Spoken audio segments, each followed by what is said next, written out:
One of the most hyped things this season was the release of the EPG, but 1 month later and we still don't have it. So when are we getting it? What does it do? And what can we expect in the future of Apex, good and bad? Well, first, if we go into the Battle Pass section, we can immediately find out it's 11 days until the next Battle Pass starts. So if you're not through this one, hurry up. And the next Battle Pass is probably the best Battle Pass of all time. And no, I'm not exaggerating, because you may be aware it contains a Watson Nessie skin, and it also contains a Pathfinder Sheba skin. Absolutely amazing stuff. And we do get the V2 of the Mozam Reactive. And I'm not gonna lie, this Mozam Reactive is better than our current one. The green looks way better, and also it hardly looks like a Mozam. The first time I saw this reload animation, I was like, bro, they gave it a new reload too. But alas, this is the normal animation. But this is the overview of the next Battle Pass. It's gonna be pretty solid, I'm not gonna lie. I love to hate on the Battle Pass, but it's really hard to hate on this one. This refresh will be happening on December the 17th, and it seems a lot of stuff is happening on that day, so I think this is our next big update day, as that is the day it seems the next event is starting up. And judging by the fact that earlier this season we did get brand new Bloodhound heirloom animations, it's very safe to assume that the Bloodhound heirloom recolor is coming. There are rumors right now it's going to be sold in a milestone event, which isn't very good, as it would mark our first heirloom or heirloom recolor sold in a milestone event. So let's hope this doesn't happen. One of the skins from this event we already know about. It's this skin right here from the launch trailer at the start of the season. This is going to be one of the skins in the event for Ballistic, and it's going to look like this. And then there's also been some other images of the other skins floating around. Also, Bloodhound gets one of their best skins ever in this event with their heirloom recolor, which is absolutely solid stuff. Unfortunately, the rest of the skins from the launch trailer aren't confirmed to be coming in this event. It doesn't seem like this Alter skin is coming in this event, although a lot of people are theorizing this is her prestige skin, and it doesn't seem like this Horizon skin is coming in this event either.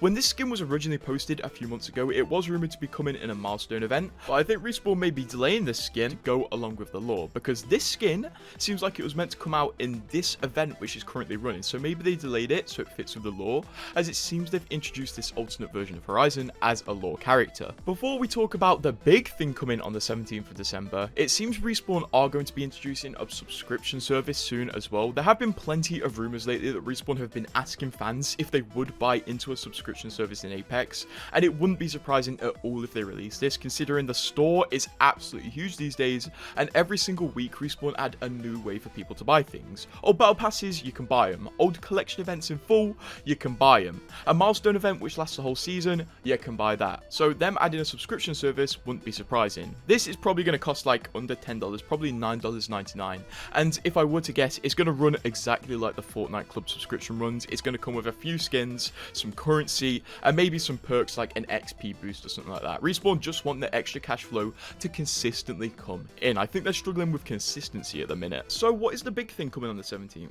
Well, it seems that's the day the EPG is arriving in Apex, although there are other rumors saying it could come a bit earlier on the 12th when the ranked split 2 starts. Despite it being used in so much promotional material at the start of this season, it seems we're going to have to wait 2 more weeks. I think the fact that EPG didn't immediately come with the Rift Relics put a lot of people off the season, as a lot of people obviously logged on to try the EPG, as it's a weapon from Titanfall 2. Many people have nostalgia for this thing, to be greeted with no announcement that it wasn't added to the game. But truly, I think Respawn's plan is to bring a lot of people back with this event that the EPG is releasing in, so they're going to spike the player count up again with new content, which is the EPG.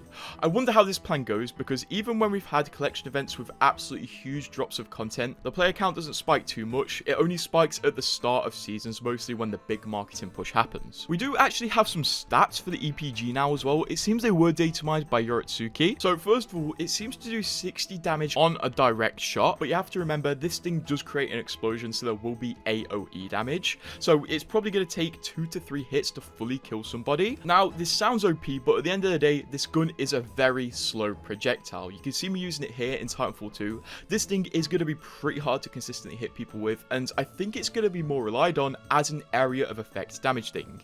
If enemies are in a certain area, just lob a load of EPG rounds at them, and surely some of them will damage the enemies. This is a far cry from Titanfall 2, where it would one-hit people. This is where it got its great reputation. The big selling point though is the movement. The EPG brings the possibility of rocket jumping, and if you've ever seen rocket jumping in something like TF2, there could be absolutely huge potential here for some new movement strategies or just easy ways to get around the map. map. Imagine sliding down a hill and throwing yourself with the EPG.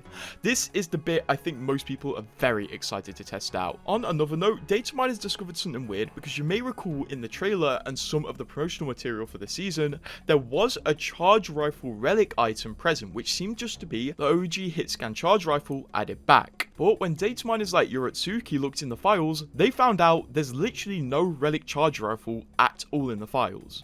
None scheduled to be released later in the season, or none present in the files at all, which is very strange. And also, it's a giant missed opportunity, because I think a lot of people would enjoy a shot on the old hitscan charge rifle, because you don't see anybody these days use the new version of the charge rifle. It's cool, but it doesn't get many uses. So if you're wondering why we're not getting that, as it stands, it's not even in the files. Though Respawn could patch it in any day, so this is subject to change. It does seem like the OG theme for the season isn't done at all either, and I'm guessing halfway through the season we're going to get another wave of OG content. It does seem from a few data mines, Respawn have been adding a few references to OG arenas in the files, so maybe in the second half of the season, the new OG mode returning would be Season 9 arenas, which would be a great reintroduction to arenas and would show Respawn a few things, if people still want to play arenas, and also how it runs with the current meta. I would imagine if they're serious about bringing arenas back, this could be a test run to see if people actually want the mode back. Also, apparently in the files of the Season 23 update, there were many mentions of Titans in the files.